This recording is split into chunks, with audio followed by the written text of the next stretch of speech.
Mabuhay! This is Adrian Suarez, guys, with the final vlog for our final reflection. And so, the question for this reflection is when writing your essays, what issues with grammar and punctuation do you still have?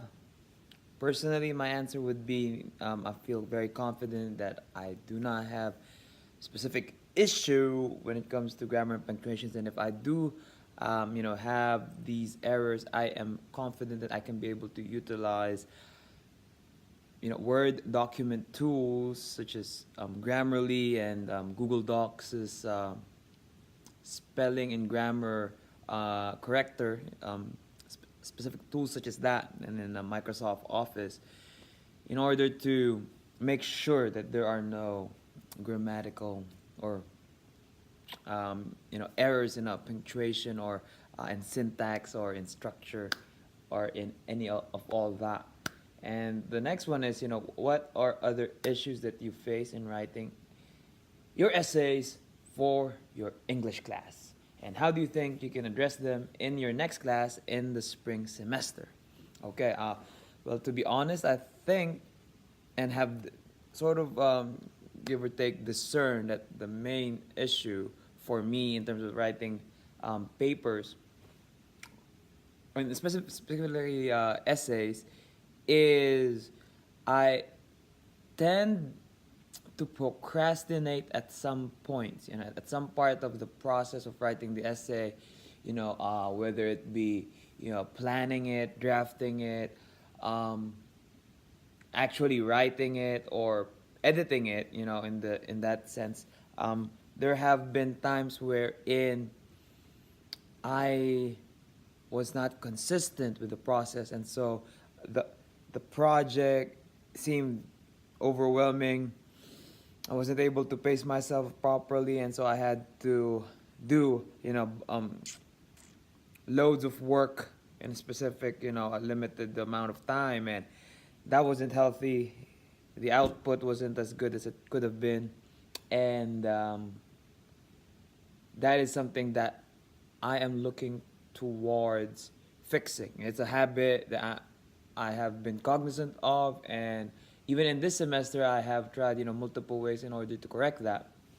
Yeah, because like college and procrastination being two things which go hand in hand, although we don't want that. Um, and so, how do I think that I would address them? Well, there's four things that I want to put into mind, and I want to sort of like apply in the process of being more proactive and preventing procrastination or preventing that that feeling of overwhelm. And so these four things are actually four quotes that I intend to remind myself of and to rekindle, that burning muse of inspiration within me, at times wherein I feel empty, exhausted, and just not, uh, just not a writer. Like, the sense that what you're gonna write is not quality content. So these four things, without further ado, are: number one, by Jodi Picoult. You can always edit a bad page. You can't edit a blank page.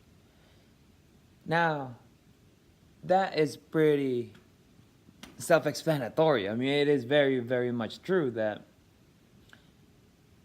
you've got to have content at least to be able to submit a quality essay, whether it be for English class, whether it be for, let's say, I'm taking a intro to acting next semester, whether it be for that or for economics or for research in earth and environmental science.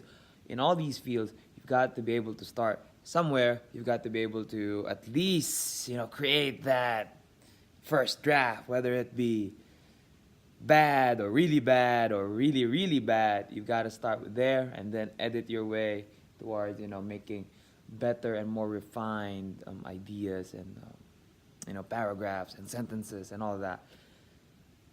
And so the number two, we've got Louise L'Amour. And he stated, start writing no matter what. The water does not flow until the faucet is turned on.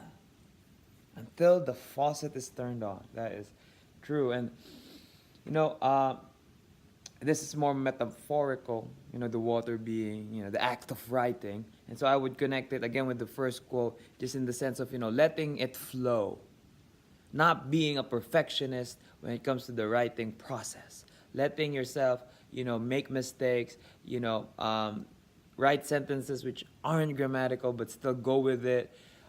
Just allow yourself to, ideate, to construct the first draft. And at the same time, I have to connect it with the idea, that, well, it's a habit, a practice that I've found very helpful, is to take breaks. Whether that break be, going out and working out, or taking time just to meditate, relax the mind, so that the water, you don't want it to, overflow sometimes. You don't want the water, maybe you left the tap on too long and no water's coming out already. So that might be the case as well. So just to be conservative, to conserve, that writing potential, that, that mental power, that mental brain power, being efficient with it, knowing you need breaks, and yeah, using it to the utmost.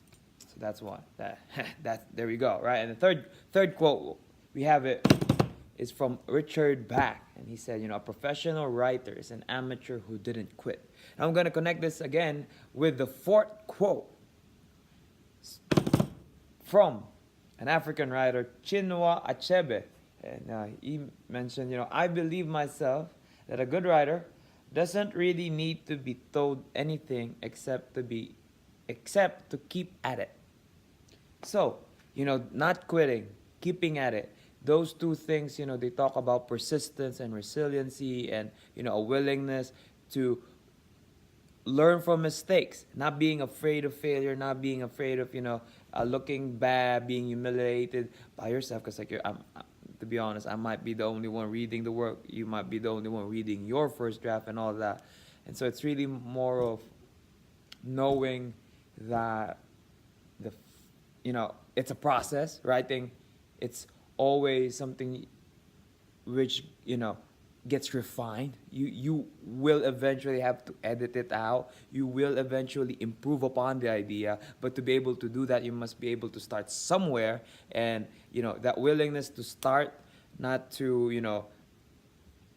not to be overwhelmed by the sheer amount of work, but just be able to, okay, I'm going to structure it out. I'm going to chunk what I can do. I'm going to focus on this. I'm going to work on this little piece right here. I'm going to write and, revolve my time around this paragraph, and then next to the second paragraph, and then to the next. And so just having that sort of, continuous movement in the process, I believe, is going to be essential moving forward. And, especially in writing, continuously reading, continuously improving your vocabulary, expanding your thought processes, and deepening your understanding, and making it, a far enriching experience.